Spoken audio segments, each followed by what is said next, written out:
Hola, buenas noches, ¿cómo les va?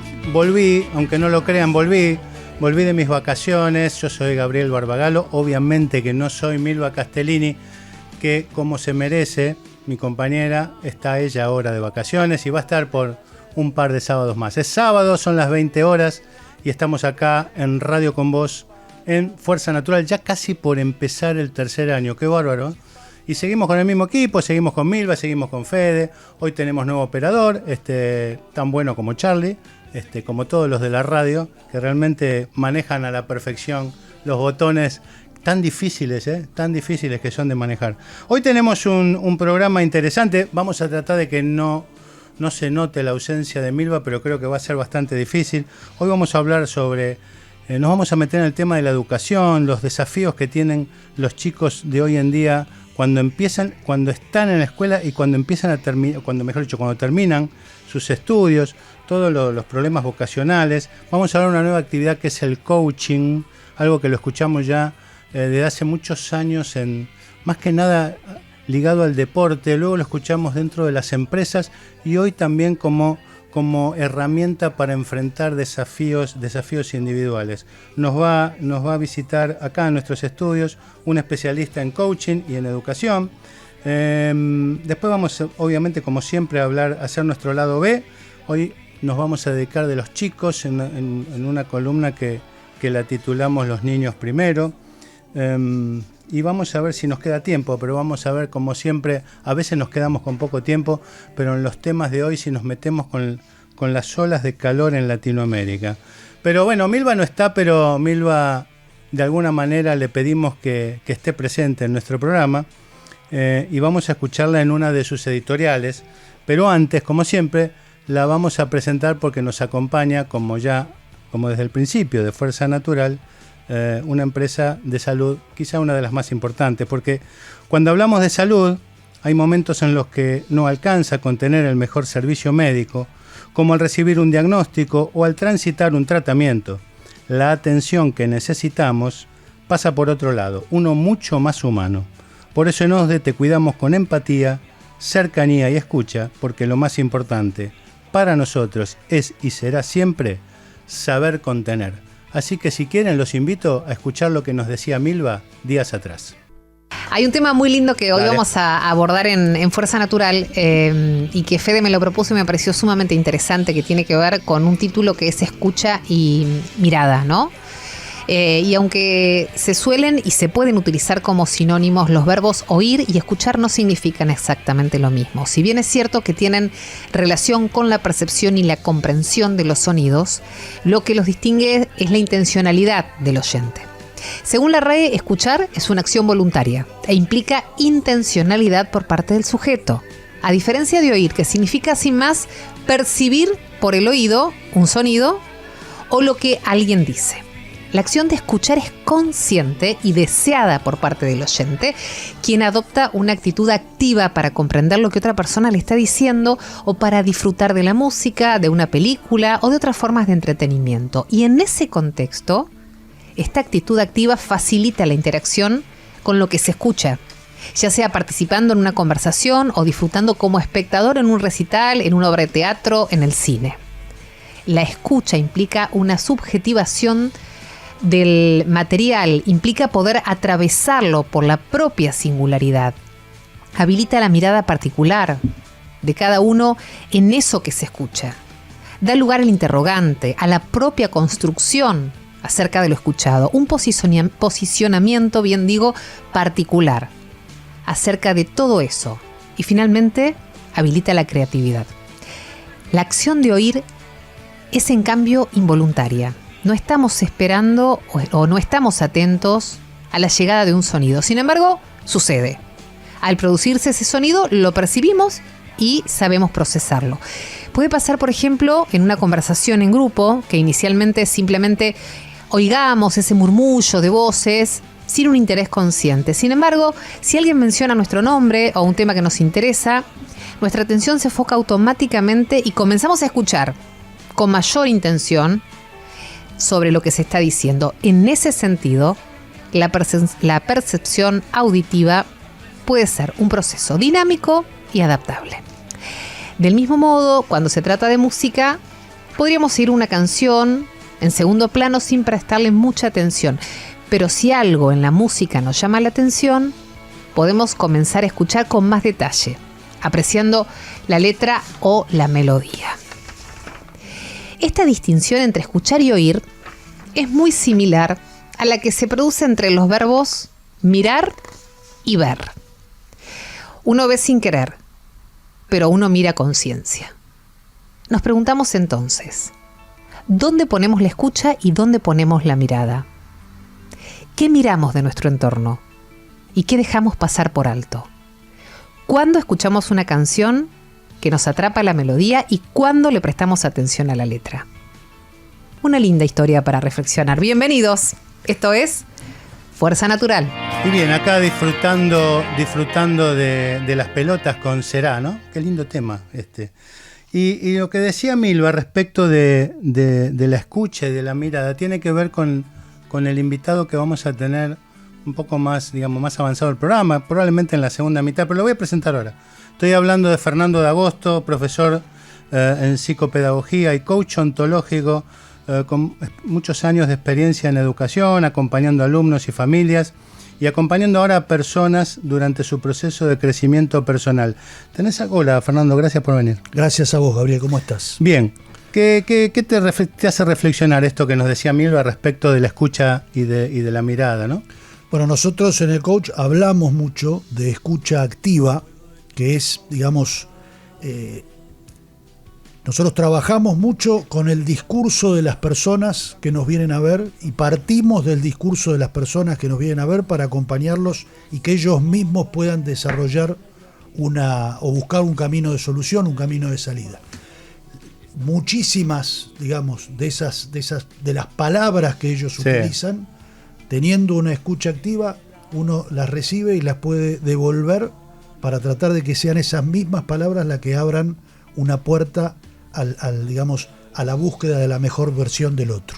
Bien, bueno, esta es un poco la introducción de lo que vamos a hablar en la segunda mitad del programa. Ahora es, como diría Milva, es momento del lado B. Me presento yo a mí mismo. Y bien, la columna de hoy del lado B la titulé Los niños primero. Fíjate, cuando paramos en un semáforo, es bastante frecuente que se nos acerque algún chico ofreciéndonos limpiar los vidrios a cambio de unas pocas monedas. Todos los vemos y solemos, la mayoría de las veces, desviar la mirada, adelantar el auto un par de metros o negar todo posible diálogo con la cara y con la mano. Si vamos con la ventanilla abierta, la intentaremos cerrar antes de que se acerquen y por más que tengamos el parabrisas opaco por la mugre, solemos rehuir al envite so pretexto de sufrir algún hecho de inseguridad potencial. Ahora bien, posiblemente la gran mayoría de esos chicos solo quieran recaudar unas pocas monedas, porque hablamos de moneda y no de gruesos billetes, diría Baglietto. Te propongo que algún día, sin necesidad de bajar la ventanilla, te detengas unos segundos a observar la mirada de esos chicos. ¿Qué miran? ¿Qué piensan? ¿Qué será el futuro para ellos? Si hablamos de pobreza, según el INDEC, la cantidad de pobres en nuestro país es del 45%.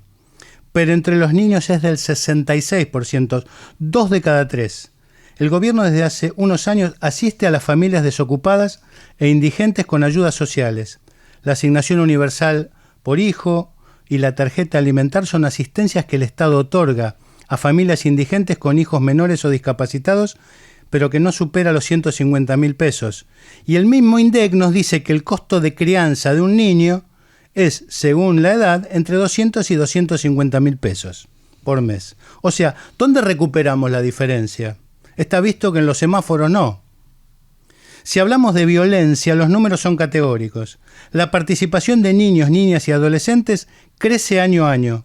Un informe de la Corte Suprema de Justicia develó un incremento interanual de la delincuencia infantil del 21% y de ellos el 84% contra la propiedad privada. Y si bien existe una importante reincidencia, año a año crece el número de primeras causas. ¿Crisis educativa? Justo estábamos hablando de eso. Mientras algunos lo niegan, Pitágoras, 500 años antes de Cristo, decía: enseña a los niños y no necesitarás castigar a los padres. En los países con mayor desigualdad existe un porcentaje superior de delincuencia juvenil que no se soluciona ni con la discusión recurrente de la edad de imputabilidad ni con la construcción de cárceles bukelianas. Por otra parte, la violencia sexual en Argentina es muy alta, pese al poco registro, ya que la mayoría la sufre dentro de su círculo de confianza. Si hablamos de trabajo infantil, las cifras no son mucho mejor. Un informe de la Universidad Católica de 2022 determina que el 15% de la población de entre 5 y 17 años está trabajando. Hablo de 1.300.000 chicos. Lamentablemente, los chicos participan de tareas riesgosas y más pesadas de lo que su físico le permite. Deberían estar en la escuela o jugando. Y para terminar, una ONG considera que entre 300 y 700.000 niños sufren la judicialización de su infancia por ser rehenes de uno de sus progenitores divorciados. En todas las estadísticas de pobreza, violencia, abuso, trabajo ilegal y rehenes de familia, los chicos encabezan las listas. Los chicos primero. Alguna vez un presidente argentino dijo: en la nueva Argentina los únicos privilegiados son los niños. Pero pasaron 70 años y los números empeoraron cada día. Tal vez esto explique la mirada distante y triste del chico que te pide una moneda en un semáforo. Y aunque nosotros, los ciudadanos comunes, es poco lo que podemos hacer más allá de visibilizarlo, es hora de pedir a los tres poderes de la nación la urgente atención de los problemas de las infancias. ¿Un chico con hambre es menos importante que una sociedad anónima deportiva? ¿Requiere atención más rápida el permiso para vender aspirinas en un kiosco? ¿Cuántos chicos se beneficiarán con la mudanza de una embajada argentina en el exterior? El derecho de los niños también es un derecho humano, por si hace falta aclararlo. Los niños no tienen un colectivo que hacen proclamas en los medios, no cortan calles, no tienen pañuelos de ningún color, no son de derecha ni de izquierda, no pertenecen al Estado ni al mercado, nunca fueron gobierno, y además no votan. ¿Será por eso tanto desprecio? El premio Nobel Rabindranath Tagore decía: ¿sabe alguien de dónde viene la sonrisa que revuela por los labios de un niño dormido? Y yo le respondo: de sus sueños, que no se pierdan. Bien, y volvemos. Te pregunto, antes de ir al corte, Fernando, de la columna que hablamos de los niños primero, ¿considerás que estamos en una crisis educativa o cuánto de importante es eso y cuánto la política tendría que hacer para... creo que no nos alcanza el programa, ¿no?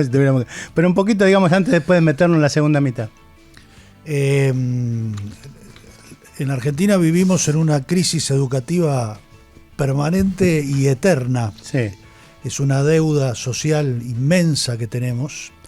Y creo yo, y esta es una opinión absolutamente personal, que eso demuestra el interés que la gente que nos gobierna, de los distintos gobiernos que hemos tenido, tiene en el tema. Angela Merkel, le preguntaron por qué invertía tanta plata en educación y ella respondió: porque a Alemania le saldría mucho más caro no invertirla, ¿no? Bueno, esa es la diferencia entre Angela Merkel y los demás, para no hacer nombres. Sí. Igual te quiero aclarar que si conoces algún hecho de violencia familiar o sexual, existe una línea gratuita y anónima que es la 137. Lo mismo que si conoces algún hecho de vulneración de derechos del niño, niña y adolescente, la línea gratuita y anónima es la 102. Y si conoces algún hecho de trabajo infantil ilegal, como todo trabajo infantil, tenés la línea 0800 666 4100. Vamos a un corte, Nico, y ya volvemos. Bien, y seguimos con nuestro programa de hoy, sábado 24 de febrero. Hoy nos acompaña acá en los estudios Fernando de Agosto. Toto te dicen, así que yo te voy a decir Toto. Exactamente. Profesor de psicopedagogía, coach ontológico. Y habíamos hablado ya sobre la crisis educativa, habíamos hecho un poco de introducción en este tema tan inveterado, tan añejo ya en la Argentina, ¿no? Te hago una pregunta, Fernando. ¿Los docentes se adaptan sus métodos de enseñanza a este contexto crítico y dinámico? Bueno, en general se intenta que esto suceda, se intenta de ir actualizándose. El inconveniente, uno de los inconvenientes más grandes que tenés hoy es que los avances son tan rápidos y son tan dinámicos que muchas veces el docente se queda un poco atrás. Pero digamos, si el docente y la institución donde trabaja, sobre todo, tiene la suficiente inteligencia como para discernir qué está bueno que se utilice como herramienta dentro del aula y qué puede no utilizarse y es simplemente una moda, se puede hacer un trabajo muy interesante sin necesidad de enloquecerse por tratar de estar completamente al día con el último grito de la tecnología. Bien, vos sabés que, a ver, nosotros cuando íbamos a la escuela ocurrían una serie de cosas que teníamos naturalizadas para la época que hoy serían poco menos que escandalosas. Hablo del tema de género, hablo del tema de la violencia, hablo del bullying. ¿Cómo estamos hoy en eso en la Argentina? ¿Y cómo crees que está hoy? ¿Y si hay diferencias o si ha avanzado más la escuela pública, la escuela privada? Si estamos bien en los dos, si estamos mal en los dos, si hay diferencias. Mira, la diferencia mayor que yo veo está en los chicos. A los adultos todavía nos cuesta un poco, a los padres, a los docentes. De construirnos nos cuesta. Sí, nos cuesta y nos cuesta bastante. Y todavía tenemos esa especie de huella inconsciente. Es que la huella la vamos a tener toda la vida. Sí. Por eso es huella. Los chicos hoy toman con mucha naturalidad cualquier diferencia. Por supuesto que siempre tenés casos de bullying, siempre tenés casos de discriminación. Es decir, imaginar que esto va a desaparecer totalmente es utópico, pero digamos, hoy a la mayoría de los chicos no les llama la atención la diferencia y por lo tanto yo creo que entre ellos mismos se generan mejores ambientes, ¿no? ¿Y a los docentes?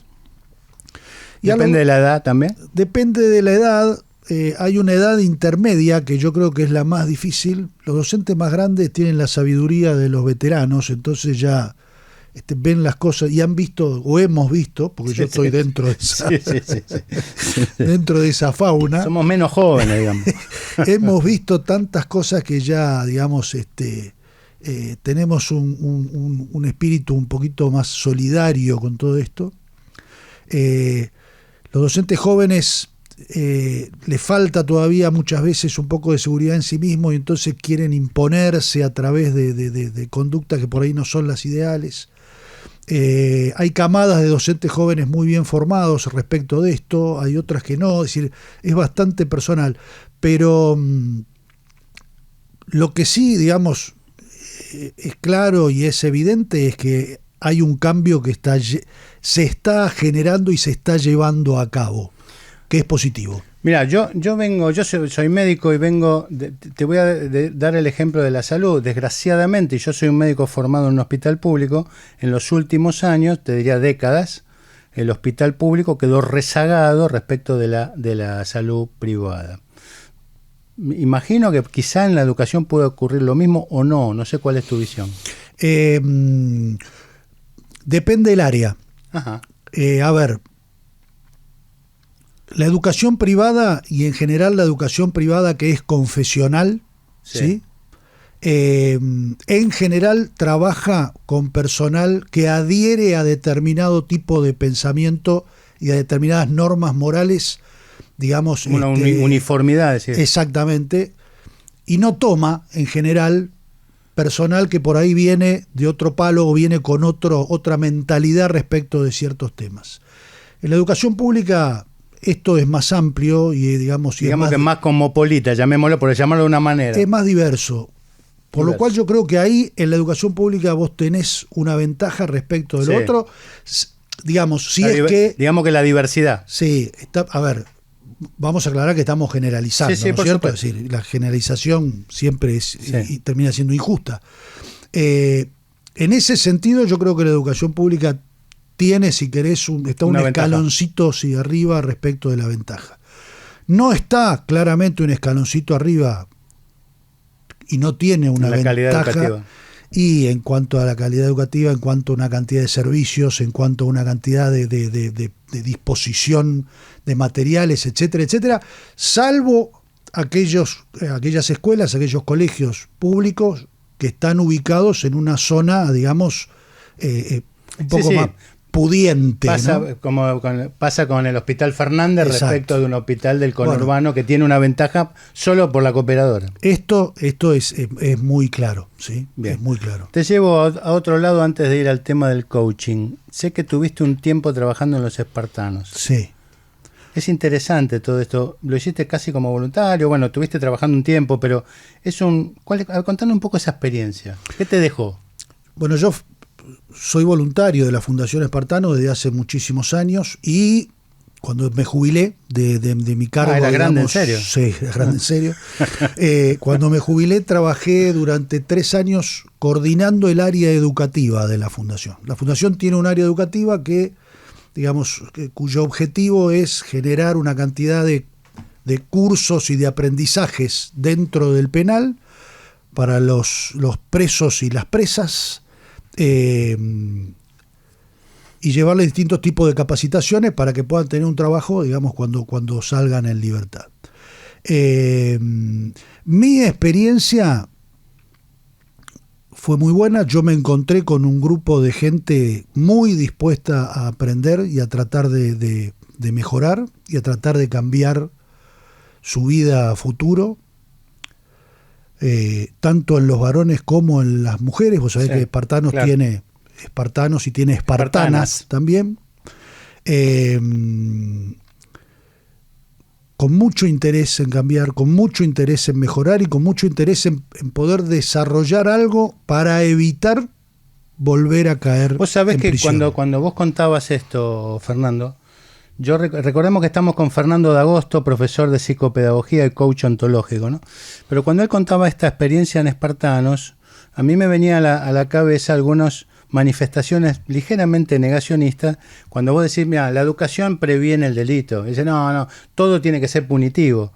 Y realmente, yo me acuerdo, acá en uno de los primeros programas que hicimos cuando empezó Fuerza Natural, vino Coco Derigo, que es el responsable de Espartanos, y nos decía que los niveles de reincidencia de los espartanos es infinita, es muy, muy, muy inferior al resto de la población digamos, de liberados que tiene cualquier sistema penal.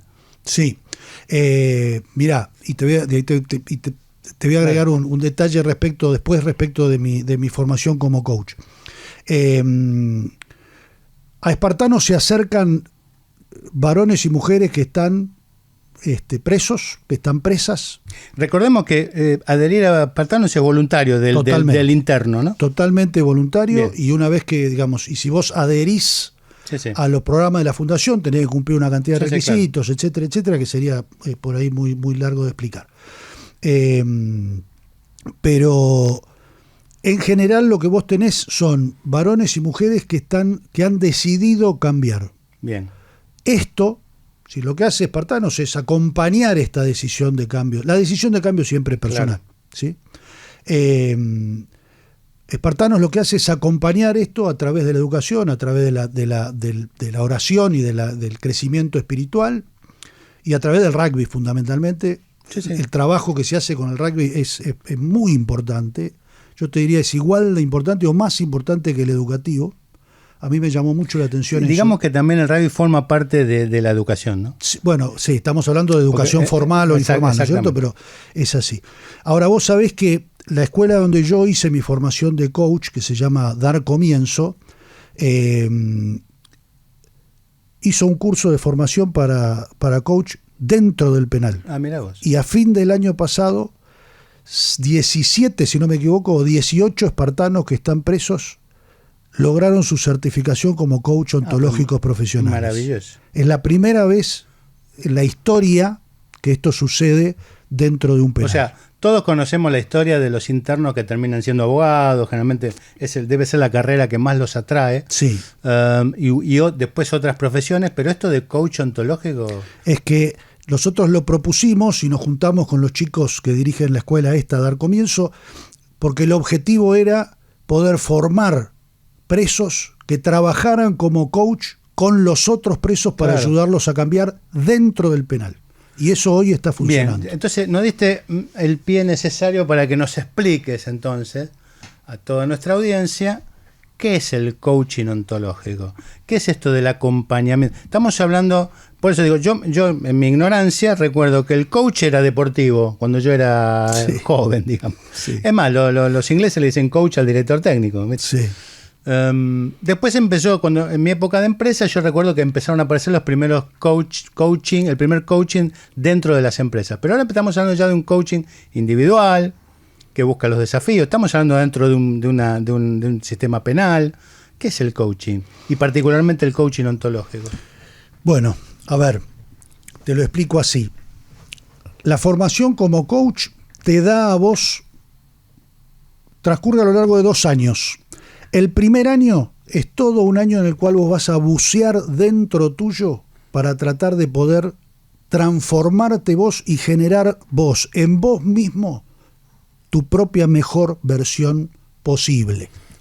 Para que se entienda, yo te contrato a vos como coach mío y mi proceso va a durar 2 años. No, el proceso de formación como coach dura 2 años. O sea, vos pasaste por eso. Exactamente. Bien. Y el segundo año de formación es todo un trabajo de aprendizaje de distintas herramientas y distintas metodologías para poder ayudar a los demás a que cada uno busque generar y logre generar su mejor versión. Es decir, el coach lo que hace es ayudar a quien lo convoca, una persona, una empresa, un equipo deportivo, es decir, y ahí tenés las distintas ramas que vos nombraste antes, ayuda a que con las propias herramientas que cada uno tiene o cada institución tiene, pueda desarrollar, abriendo la cabeza, descubriendo caminos diferentes para lograr objetivos diferentes, la mejor versión posible en base a lo que esté buscando. Lo que queda claro que tiene que ser un proceso activo de parte del interesado. No hay manera, no es como que yo como médico te receto un antibiótico y espero que te haga efecto. Yo tengo que ser el que doy la patada inicial. En la primera conversación que los coaches tenemos con las personas que se acercan, la primera pregunta que hacemos es: ¿qué es lo que vos querés lograr en este proceso de coach? Lo que vos querés lograr. Claro. ¿Y entonces? Y en base a eso empezamos a un trabajo que va a consistir en, si es un coacheo personal, digamos, una serie de conversaciones en donde vamos a tratar, digamos, yo te voy a acompañar para que vos, a través de mis preguntas y de las estrategias que yo tengo como coach para poder guiarte, puedas desbloquear aquello que está haciendo que vos no alcances eso que querés alcanzar. Bien. Decime cuál es la intersección entre tus dos actividades, de educador por un lado y de coach por otro. O sea, ¿cómo conjugás esas dos cosas? ¿Dónde convergen las dos? Mira, yo lo hago, es decir, claro, lo hago cruzarse, digamos, claro, o converger en el punto de acompañar a chicos, adolescentes, universitarios, a poder seguir adelante cuando se encuentran en esos cuellos de botella que en general te presenta el esquema de educación, sobre todo educación formal, ¿no? Sí. Es decir, escuela primaria, escuela secundaria, universidad, etcétera. Está lleno de momentos en donde una persona llega a cierto punto y tiene que enfrentar un nuevo desafío, no sabe cómo hacerlo, no se anima, le da miedo, cualquier cambio da miedo, sí, claro, y esto genera que se frene y entonces empiece a considerar que él no puede hacer eso, que él no puede llevar adelante ese cambio. Se genera entonces una brecha entre el deseo y lo que quiere alcanzar, y el trabajo nuestro como coach es ayudarte a que vos desarmes esa brecha, cambiando aquellas limitaciones que vos mismo te generás a través de tu pensamiento y de tu autoconvencimiento. Cortito. Sí. Yo sé que vos escribís también. Sí. ¿Cómo se puede utilizar la escritura en el proceso de coaching? Yo lo trabajo haciendo talleres en donde las personas que se acercan, a través de la narración de una historia, logran poner todo aquello, digamos, que les cuesta, que no pueden, etcétera, en el personaje de la historia que ellos van a escribir. Y esto ayuda muchísimo porque, digamos, siempre es mucho más fácil explicarle al otro lo que tiene que hacer que hacer. O que lo haga un personaje. Exactamente. Es más lindo que el asesino sea un personaje, ¿no? Exactamente. Pero a través de la conversión... Bueno, Freud decía que eso es la sublimación, bueno, ¿no? Sí, no es que yo haya inventado no, nada. No, está claro. A través de esa posibilidad de la escritura, de la creatividad, de del vuelo de la imaginación, etcétera, la persona, digamos, logra muchas veces salir de esos modelos mentales o de esas creencias limitantes que lo encierran y le retumban en la cabeza diciéndole, vos no sos capaz de tal cosa. ¿Te quedás un minutito más? Como el Estamos tiempo que quieras. Con Fernando D'Agosto, licenciado en psicopedagogía y coaching ontológico. Un poquito de música y volvemos. Bien, casualmente este tema de Cuarteto de Nos se llama Ya no sé qué hacer conmigo. Increíble, ¿no? Tenemos un productor que está en todas. Mientras tanto, vamos a meternos en los temas de hoy que solemos hacer con Milva. Bueno, seguiré haciéndolo solo por algún sábado más. Vos sabés que en América Latina se encuentra actualmente experimentando olas de calor que han llevado las temperaturas a niveles históricos en países como Argentina, Chile y Brasil. Este fenómeno, que se ha vuelto frecuente, plantea preguntas sobre el cambio climático y sus consecuencias. En Argentina las temperaturas han superado los 40 grados. Los científicos apuntan al cambio climático como un factor determinante en la intensificación de estas olas de calor, haciendo que sean más frecuentes y duraderas. Para clasificar una ola de calor, las temperaturas máximas diurnas deben superar los promedios estacionales y las mínimas nocturnas deben permanecer elevadas durante al menos 3 días consecutivos. Estos criterios pueden variar según la región, pero los efectos son evidentes. Las olas de calor no solo impactan el día a día, sino que también representan una amenaza para la salud, especialmente para los sectores más vulnerables de la población. Desde deshidratación, golpes de calor y las consecuencias del golpe de calor pueden ser realmente graves. La situación requiere respuestas inmediatas. La conciencia pública sobre las medidas de protección contra el calor es esencial. La planificación urbana sostenible y la adaptación a largo plazo se vuelven necesarias. A medida que las temperaturas siguen aumentando, América Latina enfrenta un desafío climático que demanda acción colectiva, y no solo se trata de abordar las causas del cambio climático, sino también de preparar y proteger a las comunidades afectadas. Todo un tema, ¿no? Un golpe de calor no es una pavada, es una emergencia médica, es cuando ya la temperatura, el organismo pierde el control de la temperatura y la temperatura corporal supera los 40 grados. Una persona con golpe de calor debe ser internada de manera urgente. Pero volviendo a nuestro tema educativo y al coaching, ¿cómo ves la aplicación de la inteligencia artificial en todo este proceso educativo?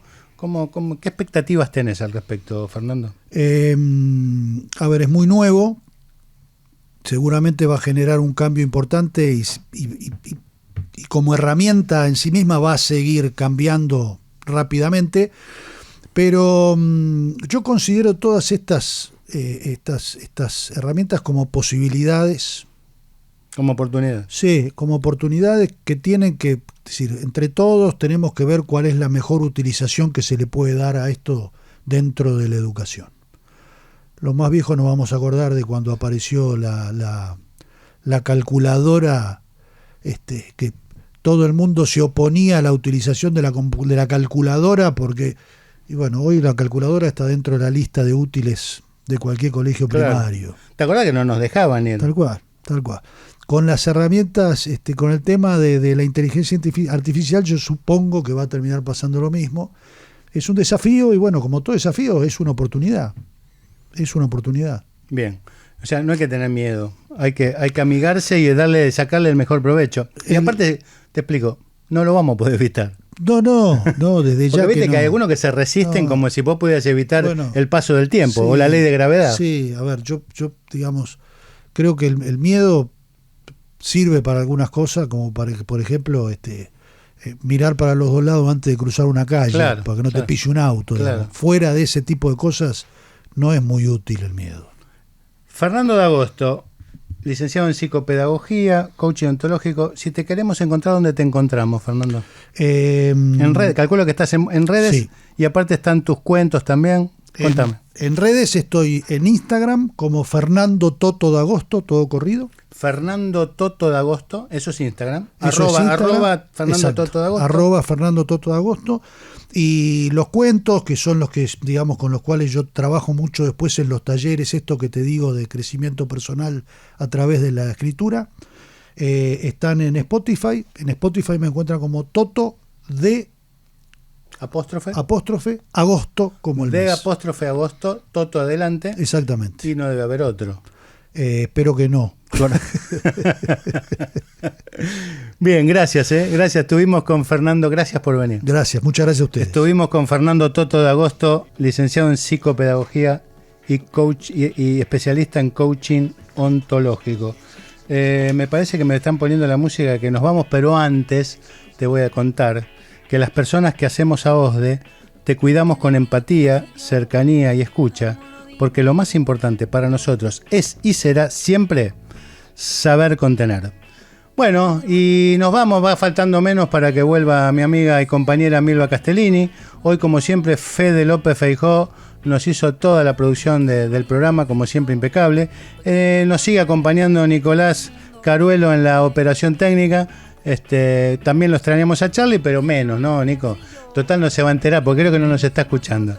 Nada, no, realmente sí, sabemos que todos los operadores de esta radio son maravillosos.